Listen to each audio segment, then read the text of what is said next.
Wir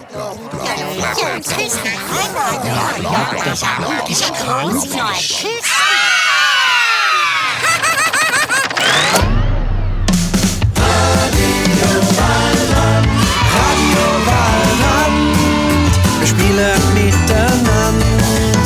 Radio Waldrand ist im ganzen Wald bekannt.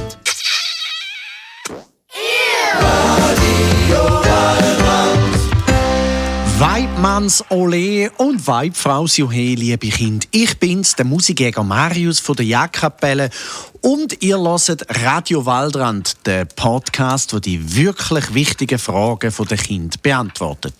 Heute mit mir in der Jägerhütte ist Seichhörnchen. Ja, hoi Kinder zusammen, hoi zusammen. Heute ist auch Mucksmaus in der Hütte. Komm, sag schön, hoi der Kinder Mucksmaus. Komm. Ja, ahoi, also Mucksmaus. Hey, pst, Seichhörnchen. Ja, was ist denn? Kann sie nicht menschlich? Nein, sie ist nicht dabei gewesen, wo du uns dabei gebracht hast. Und sie ist noch sehr, sehr, sehr jung. Sie ist erst der Frühlingslüpf. Ja, aber dem versteht sie ja kein Wort von dem, wo wir da verzapfen. Und die Kinder, die hören, verstehen die Mucksmaus auch nicht. Das stimmt, Mist.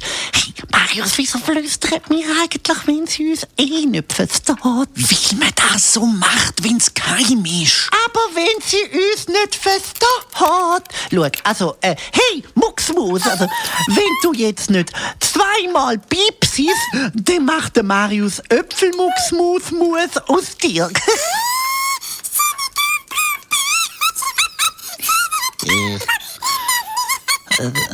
Also siehst, die versteht kein Wort. Ja, bist eine Feine, so eine Feine, ja brav. Ja. Ja, also gut, als Gast bei uns ist halt auch noch die Mucksmaus heute, Kind.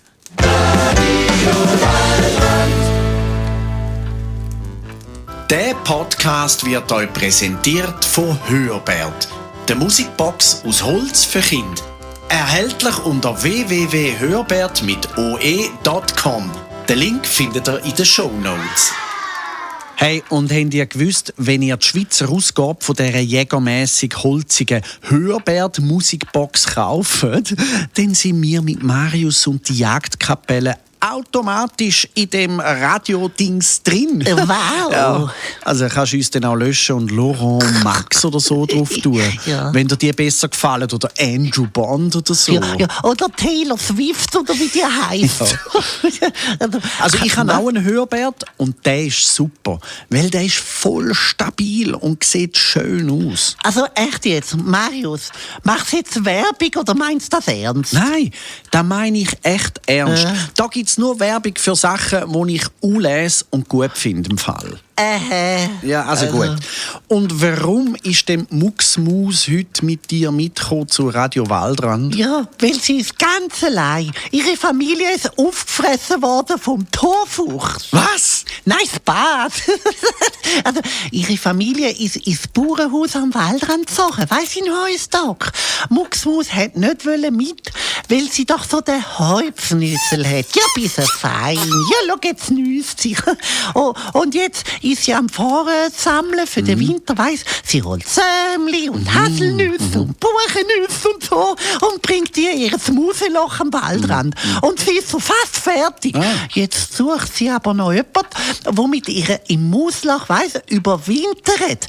Weil Mäuse immer zu filtern und nicht allein überwintern tun, weiss. Aber wieso tun die eigentlich nicht allein überwintern? Ja, das weiss ich doch nicht. Aber ich frage sie mal schnell auf Musis. Also, Mucksmaus.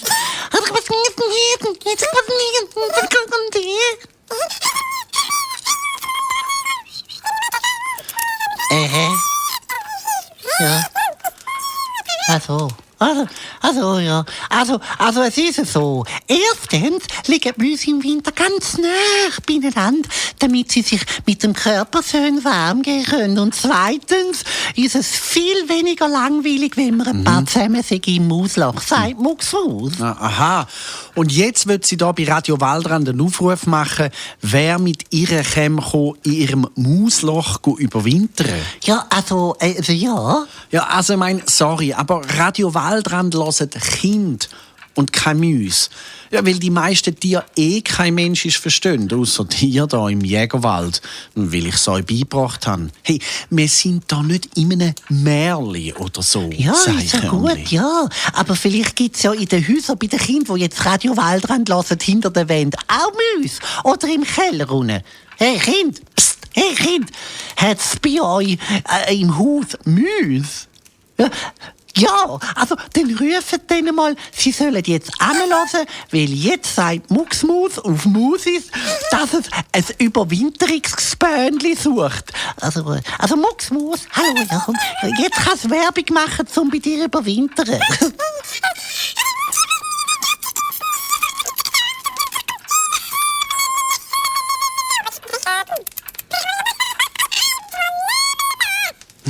Also okay, da ist jetzt so gesagt, Mucksmus.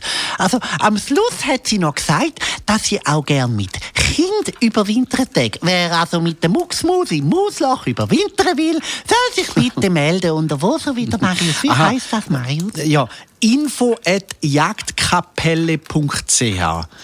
Aber sogar die dünnsten, kleinsten Kinder mögen doch nicht in ein Mausloch und sowieso. Die können ja gar keine Freunde werden, wenn die Mucksmaus kein Wort Mensch versteht. Weißt du, wie langweilig ist das für die Mucksmaus und für die Kinder? Ja, was, dann können sie halt zusammen den ganzen Winter durcheinander Musis und Mensis beibringen. Ist doch lässig, dann können die Kinder Musis nachher. Ja, stimmt, aber ich denke jetzt gerade, da musst du aber so als Maus auch sehr gut mit den anderen Mäusen auskommen, wenn du so eng zusammen im Mausloch überwinterst. Ja, stimmt. Aber Mäuse sind immer recht gute, allerbeste Freunde zusammen. Sogar das locker weiss. Also, ausser wenn mal eine Maus furzt oder so, dann gibt es ein bisschen Stress. Weißt du, weil das ist so eng, da kann es am Gestank nicht davon. Also die kommen zusammen ein bisschen Streit über, weiss ich eben. Weg! Okay, also meldet euch Mäuse und Kinder, wenn ihr mit der Mucksmaus im Mausloch wollt, den Winter verbringen. info@jagdkapelle.ch. So, jetzt kommen wir zu der... Was?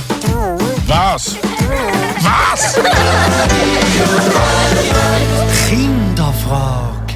Ja, Meret hat uns geschrieben auf info@jagdkapelle.ch und Meret ist 4, kommt aus Ottelfingen und will gern wissen, wie sie im Kinski eine beste Freundin findet. Ja, also das müssen jetzt Kinder, die zulassen, beantworten. Das sind ja Kinder. Die haben sicher bessere Ideen, wie man eine Freundin findet, wie so ein alter Mann. Hey! Ja, sorry. Und ein Tier. Ja, aber gleich versuchen wir jetzt die Frage zu beantworten, Meret. Und wenn ihr Kinder, die zulassen, gute Ideen habt, wie man einen besten Freund oder eine beste Freundin findet, dann könnt ihr mir ein Mail schreiben unter info@jagdkapelle.ch und ich lese es dann in der nächsten Folge vor. Und Meret lässt dann sicher auch wieder zu. Ja, hoffentlich lässt sie zu. Also, Meret, bei mir ist es so, dass wenn ich jetzt im Herbst ganz viel Nüsse gesammelt habe, dass dann auf einmal ganz viele andere Eichhörnchen meine Freundinnen sein.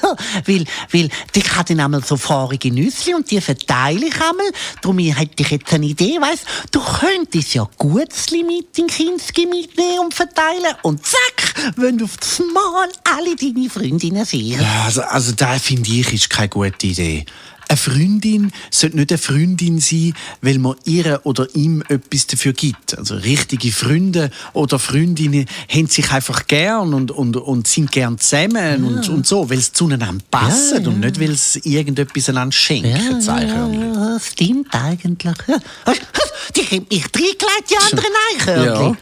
Ja, oder Meret geht in Kinski und ruft laut, wer nicht sofort meine allerbeste Freundin will sein, die lade ich nicht mehr an meinen Geburtstag ein. Eichhörnchen. Wer nicht meine beste Freundin will sein, der stelle ich bis zu der Weihnacht immer den Haken wie möglich. Und auch im Turnen. Ach, Eichhörnchen, du bist ein Schäse. Mich kann doch niemand zwingen, zu einem Freund oder einer Freundin zu sein. Mann. Ja, man sagt heute nicht mehr, Ben, weiss? Man muss doch auch ein bisschen an die Zürcher Zulasserinnen denken und zulassen. Aber es stimmt so. Du hast so recht. Oder, nochmal eine Idee. Meret geht zu dem Mädchen, wo sie als beste Freundin will und das so ganz nett mit deren und extrem extrem lieb, macht ihr ein Kompliment, gibt ihr vom Znüni und lauft ihr immer hinten drin wie ein Hündchen. Macht alles, wo das Kind will, wo sie will als Freundin haben. Ja, bis sie dann auch die beste Freundin von der Merit will sein, weißt? Also, nein, weisst, echte Freundinnen haben sich ja darum gern, weil sie sind, wie sie sind. Ja, und nicht, weil sie so sind, wie sie sich verstellen. Nur, dass das am anderen Kind gefällt. Das ist eine blöde Idee. Ja, ist ja gut.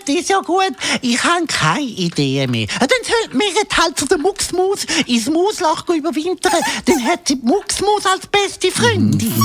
Ja, also, das Eichhörnchen, weisst, Merit will ja eine Freundin aus ihrem Kinski haben, weisst. Also, das funktioniert nicht so. Also, ich glaube, ich würde es so machen, dass du, Merit, einmal während dem Spielen im Kinski ganz gut rumschaust und alle Kinder ein bisschen beobachtest, wenn die am Spielen sind. Und ich glaube, dass dir dein Herz dann schon ein Zeichen gibt, wenn es ein Kind gibt, das könnte deine beste Freundin sein. Mir sagt dem auch, wo dir sympathisch ist. Ja, vielleicht, weil sie gern das Gleiche spielt, wo du gern spielst. Vielleicht, weil sie so eine lustige Frisur hat, wo du lässig findest. Vielleicht, weil sie so frech oder fein ist, wie du auch gern würdest sein. Oder weil du eben genau auch so bist und sie darum zu dir passen würde. Und dann würde ich mal hingehen und fragen, ob du mitspielen bei dem, was sie spielt. Und wenn sie ja sagt und ihr zusammen spielt, dann merkt ihr vielleicht, dass ihr ab dem Gleichen lachen müsst, dass ihr das Gleiche lässig findet oder das Gleiche gern macht. Und vielleicht merkst du dann, dass dir das Zusammensein mit dem Mädchen gut tut und dass sie auch gern mit dir zusammen ist. Man muss halt mal ein bisschen auf die anderen zugehen, weißt, mit denen reden und ihnen gut zulassen, sich interessieren für die anderen. Und wenn man das nicht selber kann, dann kann man ja zum Beispiel den Kindergärtner oder die Kindergärtnerin fragen, ob man mal neben dem Kind, wo man gerne möchte, beste Freundin sein, das Nüni essen darf. Oder in der gleichen Gruppe sein oder so irgendetwas. Oder man fragt den Papi oder das Mami, ob die es mal organisieren könnten, dass das Kind, wo du lässig findest und wo du gerne beste Freundin wärst, mit ihr, mal einladen zum Mittagessen und zum nachher zusammen spielen. Marius! Ja, erstens wird es jetzt wieder extrem langweilig, weil du so viel Zeug sagst. Und zweitens tönt es wieder wie so eine Schulsozialarbeiterin oder wie eine von der Schulsandklinik oder so ein Pfarrer oder ein Kindergärtner. Also alles, was ich dir noch sagen kann, Merit, ist, dass du ganz sicher eine beste Freundin findest. Weißt, vielleicht brauchst du ein bisschen Geduld. Wichtig ist, dass du zu den Kindern hingehst, mit ihnen redest und lachst und spielst. Und wenn du eine beste Freundin oder einen besten Freund hast, hey, das ist im Fall das Beste. Weil beste Freunde, die tun einem gut, die trösten einem, wenn man traurig ist und die freuen sich für einen, wenn man zum Beispiel im Spiel gewinnt. Man ist dann wie ein Team oder so eine Familie oder so irgendetwas, weißt? Also das ist jetzt, glaube ich, ein schöner Abschluss gewesen. So, find's. Das ist schön gesagt. Danke. Wo ist eigentlich die Mucksmaus jetzt? Also nicht. Was? Nicht. Ja. Immer wenn du das sagst, dann weiss ich, dass entweder Seich gemacht hast oder etwas nicht stimmt. Wo ist Mucksmaus, Eichhörnchen? Also ich habe ihr gesagt, sie soll ihre Säbeli und ihre Nüssli holen und sie können im Rohr von deinem Jägergewehr, das du sowieso nie brauchst, überwintern. Ja, dann sagt sie nie allein, weil da ja die Musikjägerhütte ist und immer etwas läuft, wenn die Musikjäger da sind. Und bald kommen die ja zurück, weisst ihr, von der Jagdkapelle. Die kommen wieder heim und ich bin auch immer ein bisschen da und sie hat keine Freunde, Marius. Jetzt bist doch mal ein bisschen lieb. Also gut, dann halt. Dann überwintert sie halt in meinem Jägergewehrrohr. Aber kein Wort an Oberjägermeister Brünzli, gell? Gut, kein Wort. Also, ciao Kind. Ja. Ciao Merit. Ja, ciao, wow. Sag auch noch schön ciao, Mucksmaus. Weg dem Vertusch der Feldtauschknusch. Das Musiktheater von Marius und die Jagdkapelle kommt im Herbst in eure Nähe. Mit mir, Seichhörnli, Dachs Adalbert, Torfuchs und mit vielen mehr. Schnappt ihr ein Ticket für eine Vorstellung unter www.feldtauschknusch.ch. Radio Waldrand. wir spielen miteinander. Radio Waldrand ist Radio, wo entspannt, von A bis Z brillant. Radio Waldrand.